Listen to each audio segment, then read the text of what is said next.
Бүгін адамдардың ақылын алек қылған 3-4 мәселе бар. Менімше негізгі мәселелердің бірі қантип ақша табам, қантип кирешени көбөйтөм. Кимдир бирөөлөр жакшы айлык төлөгөн акча төлөгөн иштерди издейт, кимдир бирөө миграцияга кетет. Акыркы кезде көпчүлүк ишкердик башташ керек деп калды.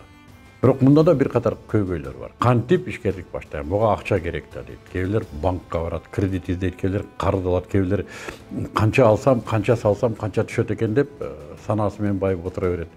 Кээбилер үйрөнө баштайт. Бизнес жасаганды үйрөнүш керек экен, кимден үйрөнөбүз, кантип үйрөнөбүз? Үйрөнсөк эле болуп кетеби, үйрөнсөк эле кылып кете алабызбы, колубуздан келеби, же буга да күйөбүзбү? Койчу, суроолор аябай көп. Канткенде да кыймылдаш керек. Эгерде жашоонун сапатын көтөрөбүз десек, могу жашоодо бир киреше булагын олуттуу коелу десек, каалайбызбы, каалабайбызбы, баары бир умтулушубуз керек. Бирөөдөн акча аласыңбы, же бирөөнү туурап үйрөнөсүңбү, же окуп үйрөнөсүңбү, баары бир башташ керек. Эгер ушундай чечим кабыл алынса, баары бир башташ керек. Эми ушу баштаганда биз айтып атабыз, келгиле биз үйрөтүп берели. Адамдар мен жөнүндө кызыгышат да. Кимсиң, жалаңыздар жана менде эле жүрүп, анан бир күн бизнести үйрөтүп атасың. Анан сен сакал коюп алып динде жүргөнсүң, журналист элең, мынтип кеттиң, бир жерде туруктуу жашабайсың, мына ушинтип эле ар жактан тияка бияка көчүп атасың, то гумус дейсиң, то лимон дейсиң. Мен билем бул сөздөрдүн баарын угуп жүрөм. Туугандар, бул эгер ушул маселелер боюнча кызыксаңыздар, мен буга жооп бергенге күчүм жетет. Мен берген жооп силердин жашооңорду өзгөртөт. Чындыгында менден ушинтип өзүмө келип сурагандар да бар. Мен отуруп ушуну түшүндүргөндө өздөрүнүн жашоосу өзгөрөт. Анткени мен муну жөн эле бир бала кыялдык менен, жөн эле бирсе кызыгып секирип аткан жокмун да. Мунун өзүнүн бара турган жерлери бар. Эмнеге мен халал индустриясын алып чыктым? Себеби биздин эл мусулман эли, халал жейиш керек. Аны мен кылбасам ким кылат дедим. Эмне үчүн гумусту алып чыгып атам? Себеби биз топурагыбыз дарыкор болуп калыптыр. Дары берсең түшүн берет, бербесең бербейт. Аны ким кылыш керек? Муну кылыш керек да, муну кылыш керек да деген менин адатым эмес экен. Мен кылышым керек дедим, алып чыктым. Бул тренингдер деле ошондой. Көрүнгөндүн тренингинде жүрөт биздин балдар. Паланча $1000 бери төлөп жүрөт. Өзүбүз алып чыксак болобу? Өзүбүздүн эле ошол бир наркыбызга жарашкан, өзүбүздүн тилибизде элет образында чыгарсак болобу? Болот. Ким кылат? Муну кылыш керек, муну кылыш керек деген жокмун. Мен кылышым керек деп. Мен буга моралдык да укугум бар экен. Курагым мына 60га жетип калды. Кимдир бирөөлөргө балким ата курагындамын. Экинчиден мен жетишкендиктерим, артефакттарым бар, буга далилдерим бар. Бир канча жогорку билимим бар. Мамлекеттен алган сыйлыгым бар. Мен Кыргыз Республикасынын маданиятына эмгек сиңирген ишмермин. 30 жылдан ашык маданиятка сиңирип бердим эмгегимди. Бааланган жерлерим бар, чоң үй бүлөм бар. Мен 13 баланын атасы болуп иштейм. Бул мен үчүн аябай чоң моралдык укук берет тарбия маселесинде. Мени сындагандар өздөрүн караса, өздөрүнүн жетишкендиктери менен меникин салыштырса, кичине эле акылын иштетсе түшүнөт. Бул кишиде үйрөтүүгө моралдык да, психологиялык да, физикалык да, койчу финансылык да укугу бар экен демек. Эми мен мунун баарын башка планетага алып кетемби, жөгөргө алып кетемби?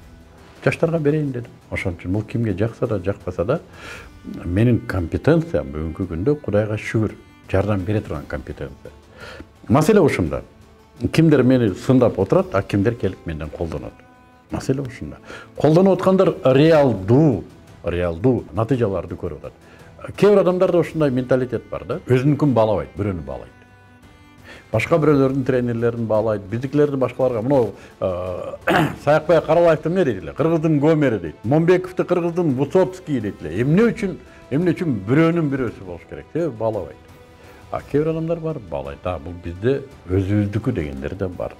Өзүбүздүкүнөн айланса болот. Өзүбүздүкү өзүбүзгө аябай жугат. Ошол өзүбүздүкүн караңыздар, өтө көп балдар заводдорду куруп атат, фабрикаларды куруп атат. Балдар өндүрүш, финанс, бизнесте аябай алда кеткен балдар бар. Биз башкаларды эле мактай беребиз. Вот ошо өзүбүздүн балдардын ичинде мен жана менин командамда бар. Менден алам дегендер алып атат. Жөн эле тоотпой сындап отургандар да аябай көп. Эми аларга Аллах өзү жардам берсин дейт. Канчасы болор болбос маселе менен алаксыйт. Ол сакалын карап өсүп кетиптир. Мынтип эле жүрбөйбү, мындай эле кылбайбы? Андан не пайда? Андан көрө келбейби да, укпайбы да, пайдаланбайбы? Мендеги нерселерди чындап айтыш керек. Мен өзүм ойлоп тапкан жокмун да. Мен деле алдым муну. Мен деле бирөөдөн үйрөндүм муну. Мен деле жашоомдо өздөштүрдүм, өзүмөн алып өттүм. Эгерде бул эмнени билет эле дегендер болсо, мен эчтеке билбейм бул жашоодо. Мен болгонун билгендерден алдым и берейин деп атам. Ушул эле. Ошон үчүн эң жакшысы ачык болуу. Ачык болсо адам ага билим да кирет, тажрыйба да кирет, ага эп да кирет. А эгерде ал текеберлик, мен билемдик, баалоо менен отуруп алса, демек ал жабык, ага эч нерсе кирбейт. Бизге келген статистикамен айтсак, 1000 адамдын жарымдан көбү жабык. Биз ачканга аракет кылабыз. Айланып кетейин. Эмсе мына ойлоруң менен жашап келдиң. Балким ойлоруңду өзгөртүп кичине үйрөнөсүң. Алдыда келечекте жашооңду балким башкача жашайсың. Чарчабадың ушул жашоодон. Мынауга чейинки жашаган жашооңдон чарчаган жоксуңбу? Или качан чарчайсың ушунда? Качан сен жаңыча баштайсың? Бир числону айтып койчу, жашооңду башкача жашайм мына числодон баштап деп. Жок дегенде өзүңө бир мүдө болсун деп ушунун үстүндө көп иштейбиз. Ачык келген адамдар алар проблема жок, алар бат эле өнүгөт. Биздин формулаларыбыз, биздин үйрөткөн сабактарыбыз аларды бат эле ушундай чөйрөсү да таң калат, тез өзгөрүп кеткен. Ошон үчүн менин компетенциям боюнча кимде күмөн болсо, кимде жөн эле үстүрттөн бирден уккан сөздөр болсо, алаксыбаңыздар, келип өзүм менен сүйлөшүңүздөр. Өзүмдөн угуңуздар. Өзүмө баа берип, ошо алдымда бүт силерди күмөнсүрөткөн ойлордун баарын жеңип кетсеңер болот. Менин колумда 60га жакын бала иштейт ушул жерде. Булар жөндөн иштеп аткан жок да. Келе команда 120га чейин жетет. Койчу бул жагын айтып отурса, өтө чоң цифралар бар.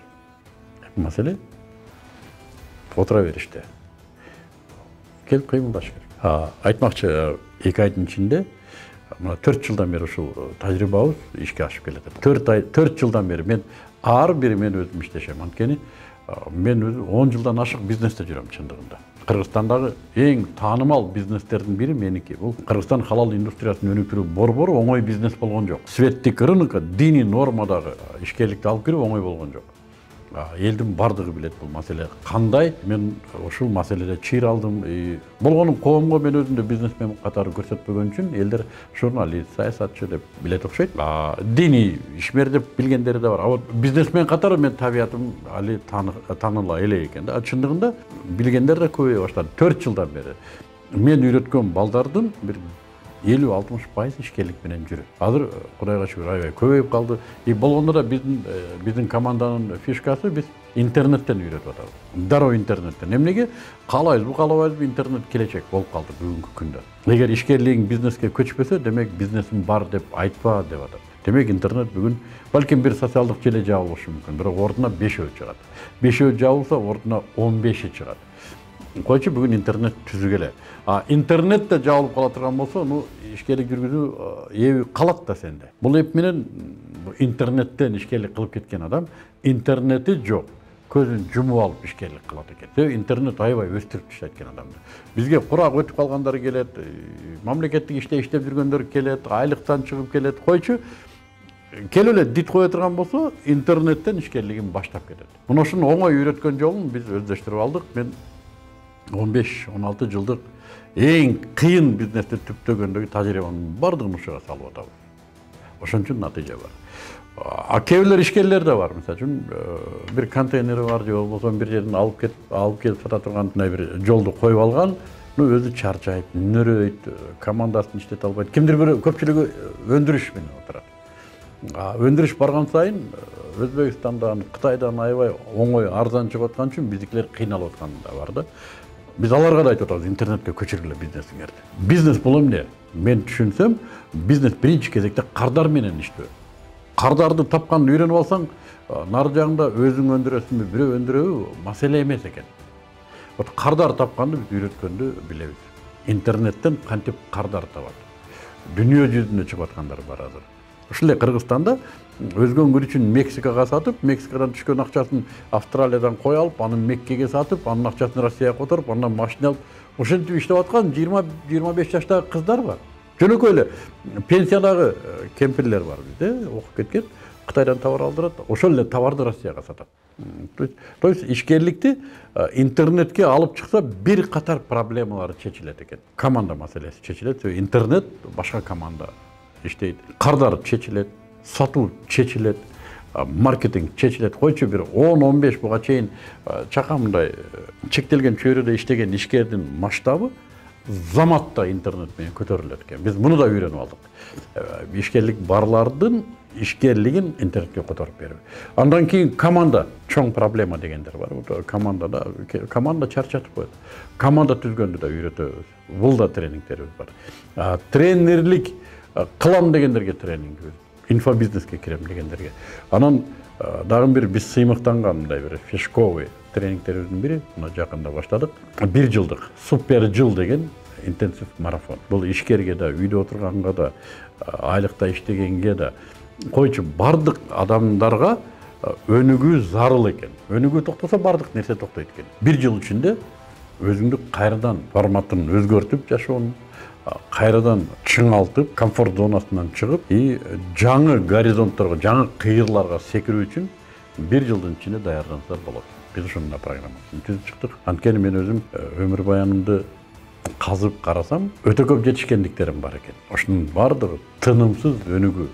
Өзүмдөн өзүм изилдеп, китептерди окуп, өзүмдү өнүктүрөм деп жүрүп, Кудайга шүгүр өзүмдөн пайда болгон тажрыйбаны башкаларга да берип, мени менен иштеген команда дайым өнүгүү үстүндө. Анан эми муну биз жалпы элге чыгаралы дедик.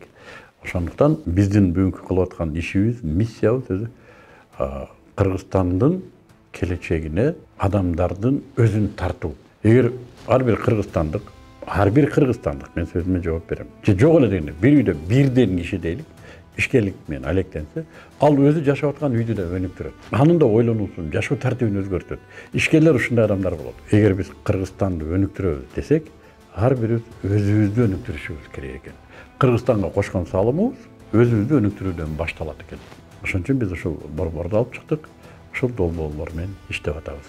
Биз менен бир катарга келиңиздер, кошулуңуздар. Чогуу биздин миссияны силер да аркалаңыздар.